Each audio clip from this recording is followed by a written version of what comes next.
Hai dan Assalamualaikum. Ini merupakan tugasan roleplay bagi subjek Antropologi Bandar. Ahli kumpulan kami terdiri daripada 4 orang iaitu saya sendiri, Nur Fazira binti Dimat, Nurul Khairani binti Suryan, Nurul Hatijah binti Jalal dan Nur Sahida binti Mus Mulyadi. Berikut merupakan tajuk roleplay kami iaitu analisis punca kemiskinan bandar di Malaysia. Di sini kami telah membahagikan kepada 3 babak dengan situasi yang berlainan mengikut punca-punca kemiskinan bandar di Malaysia. Malaysia merupakan sebuah negara membangun yang sedang menuju ke arah yang maju berpendapatan tinggi dan seperti mana negara membangun yang lain, Malaysia juga turut mengalami proses perbandaran. Mengikut data dari Jabatan Perangkaan Malaysia menunjukkan peratusan penduduk bandar di Malaysia pada tahun 2019 mencapai sehingga 76.7% dan pada tahun 2020 peratusan tersebut dijangka akan meningkat kepada 77.2% iaitu peningkatan sebanyak 0.5%. Hal ini memberikan petunjuk positif dan menunjukkan kemajuan sesebuah negara. Proses perbandaran ataupun urbanisasi tertumpu kepada pembangunan infrastruktur, industri, pelaburan, ekonomi dan perkhidmatan sosial. Dalam arti kata yang lain, perbandaran mewujudkan peluang ekonomi yang lebih dan tertumpu di pusat-pusat bandar. Dalam kepesatan pusat bandar, pelbagai perubahan yang telah berlaku meliputi aspek seperti ekonomi, budaya, teknologi, sosial dan faktor persekitaran semula jadi. Namun, seiring dengan kepesatan perbandaran, manusia akan mencetuskan fenomena sosial, salah satunya adalah kemiskinan. Apa itu kemiskinan? Secara ringkasnya, kemiskinan adalah satu keadaan di mana seseorang atau sesebuah kumpulan yang tidak mempunyai cukup wang untuk akses kepada sumber seperti penjagaan kesihatan, makanan, sumber air, pendidikan dan sebagainya untuk menikmati taraf hidup yang lebih selesa. Sememangnya kemiskinan merupakan masalah sosioekonomi yang dihadapi bukan sahaja negara membangun, malahan negara maju turut memiliki masalah yang serupa. Di Malaysia, pendapatan garis kemiskinan atau PGK digunakan sebagai salah satu alat dalam mengenal pasti taraf kemiskinan penduduk.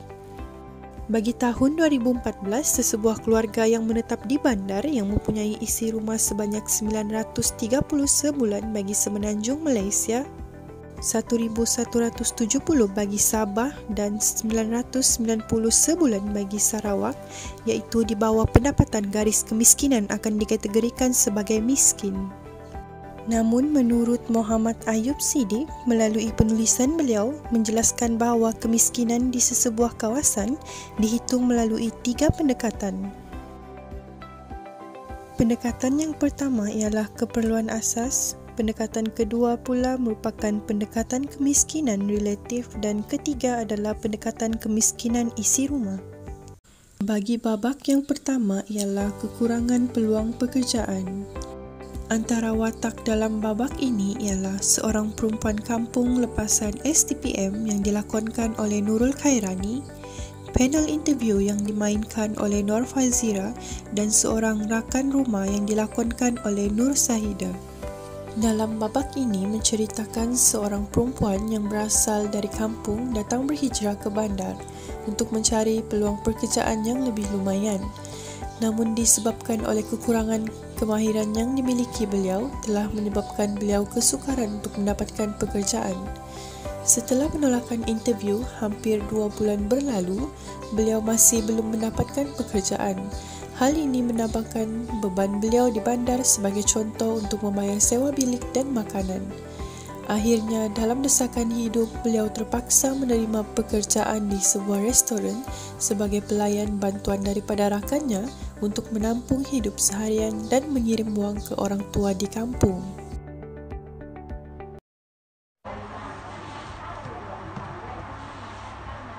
Wow, ada kosong nih. Bagus aku cuba. Tapi di sini kemahiran yang dia minta, macam aku nak dapat penuhi pula. Aduh, tak apalah, try je lah kali ya. Mana tak sangkut kan?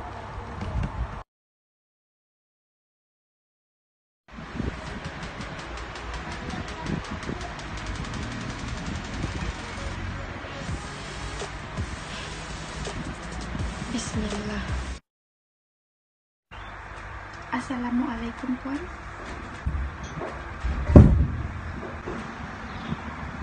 Ini merupakan dokumen saya. Waalaikumsalam, terima kasih. Boleh kamu perkenalkan diri kamu? Nama saya Nurul Khairani binti Suryan. Saya berasal daripada Ranau. Saya mempunyai 3 tahap pendidikan. Yang pertama adalah SPM, yang kedua adalah STPM, dan yang terakhir adalah Ijazah Sarjana Muda. Baiklah, dalam SPM saya mendapat kredit. Baiklah, dalam SPM saya mendapat semua kredit dalam mata pelajaran, iaitu 4B, 1B+, dan juga 2A.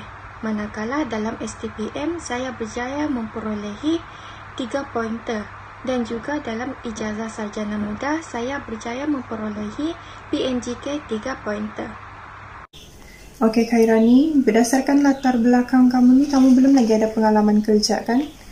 So maksudnya di sini kamu belum lagi memenuhi kemahiran yang kami inginkan, iaitu mempunyai pengalaman bekerja sekurang-kurangnya 2 tahun.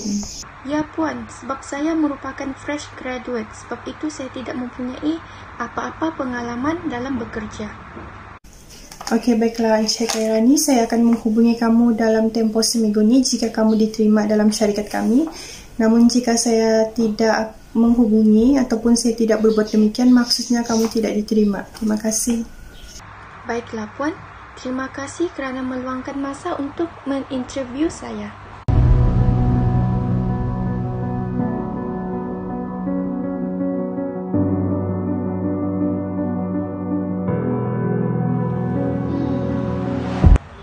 Sudah 8 hari ni berlalu sejak interview hari tu. Bagus aku call untuk minta pengesahan tau.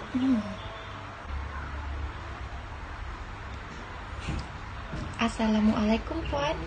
Saya Nurul Khairani binti Suryan. Ingin bertanyakan mengenai sesi interview saya yang minggu lalu. Adakah berjaya?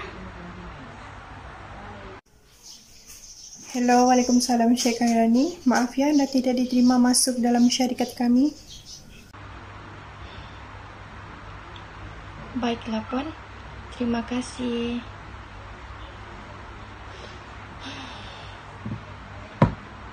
Gagal lagi. Macam mana lah ni? Macam mana lah nasib aku ni ya? Sudahlah, sewa bilik ni pun tak lama lagi mau bayar. Mana makan minum pun terpaksa kawal.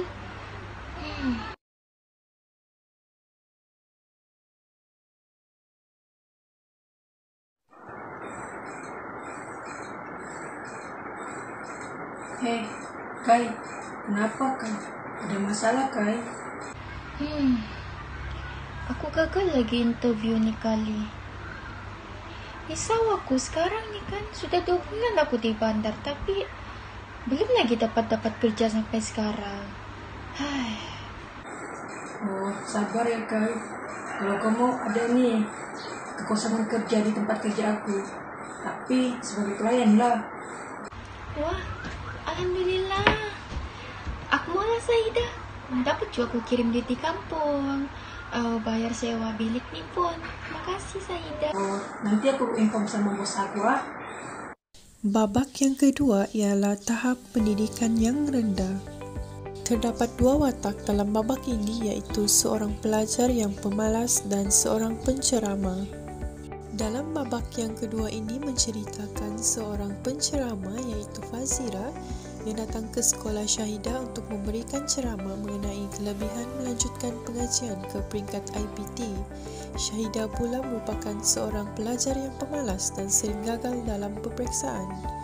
Suatu hari, seorang penceramah datang ke sekolahnya untuk memberikan ceramah motivasi untuk melanjutkan pelajaran ke IPT. Ketika ceramah berlangsung, Syahidah telah disoal secara lawak. Okey, saya mau tanya, universiti mana yang kamu rasa kamu mau masuk lepas habis belajar? Kalau saya tidak mau melanjutkan pengajian ke universiti sudah, sebab saya tahu saya ni kurang bijak. Kalau macam tu, kalau kamu nak tahu, kamu belajar dengan rakan-rakan yang pandai. Kalau tidak pun, kalau ada mata pelajaran yang kamu nak tahu, kamu boleh tanya guru-guru ataupun rakan-rakan, okey? Belajar rajin-rajin pun buat apa? Bikin penat je. Lagipun saya tahu saya ini kurang bijak. Jadi belajar rajin-rajin pun tetap kurang bijak dan tetap juga gagal. Jadi apa yang saya mau sekarang, saya mau enjoy je. Begitu, kenapa kamu pergi sekolah kalau ada minat belajar? Bagus kamu kerja kan, tolong keluarga. Sebab kalau saya tidak pergi sekolah, saya akan dipukul dan dimarah oleh mak bapak saya. Itu maksudnya keluarga kamu mau kamu belajar bersungguh-sungguh. Nanti lepas habis SPM boleh masuk IPTA. Sudah masuk IPTA, belajar bersungguh-sungguh dekat sana, keluar, kerja bagus-bagus, dapat bantu keluarga. Fahamkah begitu? Saya bosan sudah mau belajar, apalagi mau masuk U. Saya rasa sampai SPM je lah saya belajar, sebab otak saya tidak mampu sudah untuk belajar. Kalau beginilah pemikiran kamu, menyesal kamu satu hari nanti. Percayalah. Beberapa tahun kemudian, Syahidah hanya bekerja sebagai pembantu rumah. Dia menyesal dengan keputusannya yang tidak mahu belajar bersungguh-sungguh dan masuk ke IPT. Bak kata pepatah, nasi sudah menjadi bubur. Babak yang ketiga ialah kos sara hidup yang tinggi. Dalam babak ini, semua ahli memainkan peranan dalam melakonkan watak, iaitu untuk watak yang utama dilakonkan oleh Hatijah, iaitu sebagai seorang kerani di sebuah syarikat, Fazira sebagai majikan, Nurul Khairani sebagai ibu kepada Hatijah, dan Syahidah sebagai tuan rumah sewa. Dalam babak yang terakhir ini menceritakan seorang wanita yang bekerja sebagai seorang kerani di sebuah syarikat di bandar. Dia mengalami tekanan hidup disebabkan oleh kos sara hidup di bandar adalah tinggi, selain sewa rumah dan kos-kos yang lain.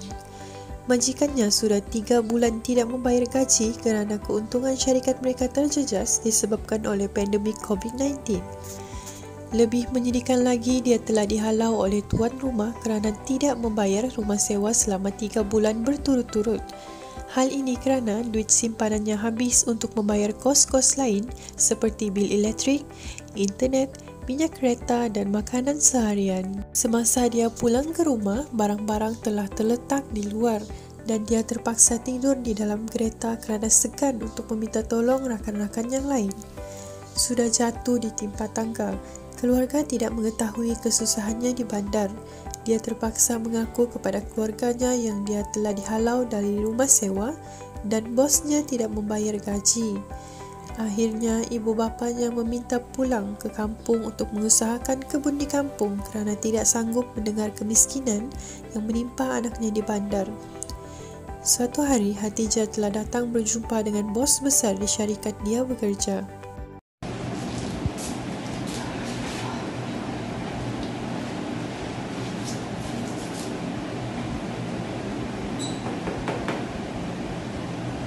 Assalamualaikum bos, bisa masuk? Waalaikumsalam, masuk.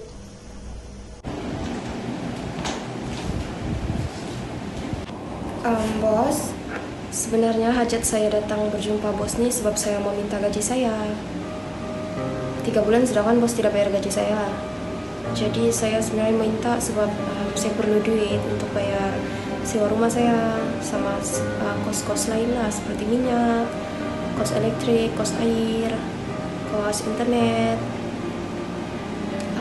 Lagipun kalau saya tidak dapat gaji saya hari ini, saya kena ugut, akan dihalau dari rumah sewa sebab 3 bulan sudah saya tidak bayar sewa rumah. Saya harap bos fahamlah keadaan saya sekarang ni ya bos. Saya betul-betul perlu gaji saya tuh bos.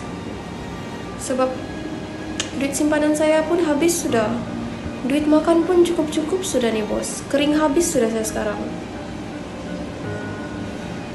Okey, macam inilah Hatijah. Saya bukan tak faham keadaan kamu sekarang. Saya mahu kamu sabar masa 3 bulan je. Sebab kamu pun tahu kan sekarang kita tengah musim pandemik, pendapatan syarikat pun sedang menurun. Saya sudah cuba terbaik yang mungkin untuk bayar gaji kamu dengan pekerja yang lain. Tapi kamu pun tahu kan kos dengan hutang yang ditanggung oleh syarikat menyebabkan kamu punya gaji saya hold untuk seketika. Jadi begini Jala, kalau kamu rasa kamu nak tahan sudah kerja sini sebab tiada gaji, kamu boleh berhenti buat notis 24 jam sekarang. Jadi nanti dalam masa 2 atau 3 bulan saya akan bayar gaji kamu yang tertunggak, okey?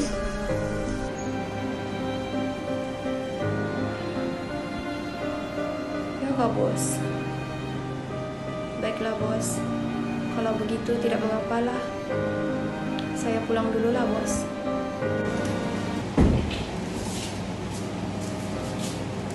Hai, macam kena.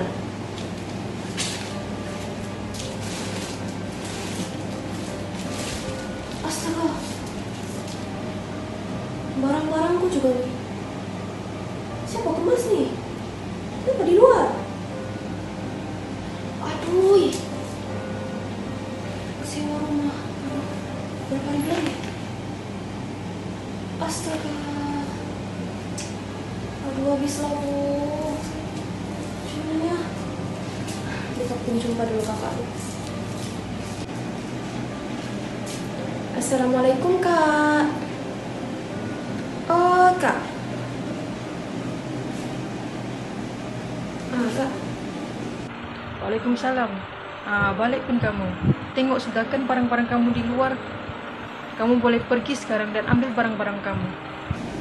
Kak, pasal bayar sewa rumah tuh bang. Saya sudah coba pujuk bos saya tadi, minta gaji saya untuk 3 bulan tuh. Tapi tetap juga dia tidak mau bagi. Dia bilang, baik kau berhenti kerja aja. Sudahlah kamu. Ada penghuni sudah yang akan masuk esok. Dan bayaran dia bagi. Lagi tinggi lagi dia sanggup bagi. Kak, saya merayu kak. Kalau kakak halau saya dari sini, di mana saya mau tinggal lepas nih? Saya tidak siapa-siapa di sini. Saya tidak keluarga. Ada keluarga pun di kampung. Tolonglah kak, saya merayu nih kak. Tolonglah. Itulah kamu, saya sudah bagi peluang 3 bulan untuk bayar. Tapi sampai sekarang tiada kamu bayar. Kamu kemas dan ambil barang-barang kamu. Kalau kamu tidak mau keluar dari sini, saya panggil polis. Tidak apalah kalau macam itu kak. Saya akan pergi juga dari sini. Terima kasih banyak kak sebab sudah tolong bagi tempo untuk saya lunaskan saya punya utang sewa rumah nih. Saya sudah usaha tapi apa boleh buat kak. Saya minta maaf banyak-banyak. Halalkan semuanya kak. Saya akan pergi juga hari ini. Apalah nasibku nih. Udah kena bayar gaji, kena halau lagi dari rumah sewa. Gimana lah aku mau tinggal lepas nih? Ya Allah. Besar betul dugaan gue. Hai. Mama aku itu ini. Halo. Salam nak, apa kabarmu? Sudah makan kah? Waalaikumsalam mak. Ya kabar baik aja nih pak. Makan? Ya. Sudah makan tadi tengah hari. Mak, boleh kamu mak call nanti balik? Sebab aku busy kan nih sekarang, tengah kerja kan. Ya banyak dokumen mau kena kasih setter. Bila takut bosku marah pula kalau tengok aku lama-lama bercall nih sama orang. Maaf kacau nak, ibu bukan apa. Bapakmu ni selalu tanya bila kau mau kirim duit. Macam berbulan sudah kau nak kirim ni. Ibu sebenarnya okey je, cuma bapakmu pula bising-bising bilang kau lupa diri so di bandar. Sampai nak ingat keluargamu sendiri.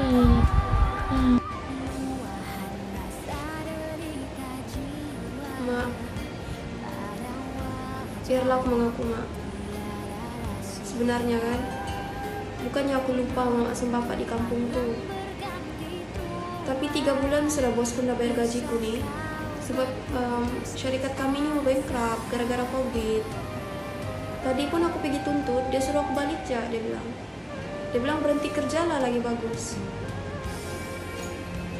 Lepas tu aku balik rumah, Kena halau sudah aku dari tuan rumah nih sebab tidak dapat kasih settle bayar sewa rumah untuk 3 bulan. Astaga nak, baliklah kau sini di kampung kalau kau begitu. Tak payahlah sudah kau di bandar tuh. Jatuh miskin tak kau sana. Sudahlah kau sendiri-sendiri di sana. Tiada yang boleh tengok kau kalau ada masalah. Baliklah ya. Okeylah mak. Sekarang ni juga aku balik kampung. Tak tahan aku hidup di bandar ni mak. Usaha hidup tinggi lagi. Dengan masalah-masalah ni lagi, tekanan aku. Makin miskin je aku di bandar ni mak. Baik lagi aku balik kampung tolong mama sama bapak. Okey mak, bagi tok bapak ah. Sekarang ni juga aku balik kampung. Bilang aku on the way sudah. Okey mak. Assalamualaikum. Ya Allah. Mudahkanlah perjalananku ya Allah.